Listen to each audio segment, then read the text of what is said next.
আমি শুধুমাত্র আমার সহ-আলোচক সাইফ মোস্তাফিজের একটি কথা বলতে চাই। উনি একটি আলোচনা করছে যে জুলাই মব কিনা। হ্যাঁ, আপনাকে একটু বলি, মব জাস্টিস এবং মব ভায়োলেন্সের মধ্যে পার্থক্য আছে। জুলাই ছিল মব জাস্টিস, আমাকে একটু বলতে দেন। আওয়ামী লীগের লেন্সে কেউ দেখে না। আওয়ামী লীগ যখন গভর্নমেন্টে ছিল তারা ডেফিনিশন দিয়ে বলেছে এবং ইনসাফ যখন কেড়ে নেয় তখন সম্মিলিত জনতা প্রতিবাদের মুখে যা যা করে সেটাকে মব জাস্টিস বলে। এটা হচ্ছে কাম্য। আর জুলাই গণঅভ্যুত্থানের পরে যেটা হয়েছে যে মানতে বাধ্য করা, এটা লাগবে, শাপলা প্রতীক লাগবে, তাইলে অমুক লাগবে তমুক লাগবে, এটা হচ্ছে মব ভায়োলেন্স। এই 12 ফেব্রুয়ারির পরে নির্বাচন কমিশন ঘেরাও, যমুনা ঘেরাও, নানান ধরনের ঘেরাও আমরা দেখেছি। ঠিক আছে, এটা হচ্ছে মব ভায়োলেন্স, মানে ভায়োলেন্স সৃষ্টি করে তার যাই হোক, এটা ফতোয়া না। শাপলা না হলে নির্বাচন হতেই দেবেন না, এটা হচ্ছে মব ভায়োলেন্স।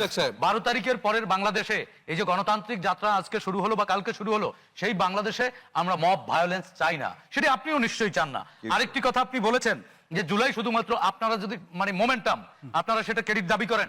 জুলাইয়ের আপনারা বলতে কি বলছেন? 21 জুলাই এনসিপি 21 জুলাই শোনেন, এনসিপি জুলাইতে আগে একটু শোনেন, আগে একটু শোনেন, পরে সাধারণ জনগণের কথা বলেন, আগে একটু শোনেন।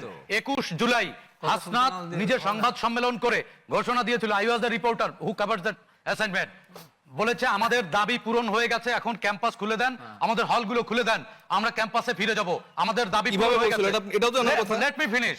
তারপরে কাদের সেই মোমেন্ট থেকে বলছেন? লেট মি ফিনিশ ভাই, আপনি অনেক বেশি জানেন, ভুল তথ্য দেন। আমি অবশ্যই আপনাকে সেখানে আমি কম জানি, একটু বলতে দেন। জুলাইয়ের ইনফরমেশনগুলো নিয়ে আপনারা যদি ভুল তথ্য দেন ভাই, সেটা ভুল তথ্য না, এটাই সঠিক না, মোটেও সঠিক ভাই। আপনি এটাও তো মব করছেন এখন, আপনি ভুল ইনফরমেশন দিয়ে কথা তুলেন না, এটাই তো মব। ভুল ইনফরমেশন দেন।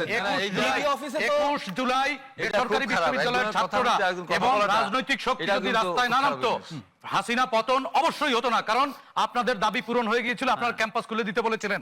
আর শাহরিয়ার ভাই আরেকটি কথা বলেছেন যে হবিগঞ্জের এক ছেলেকে এয়ারপোর্টে আটকে রেখে জিজ্ঞাসাবাদ করা হয়েছে।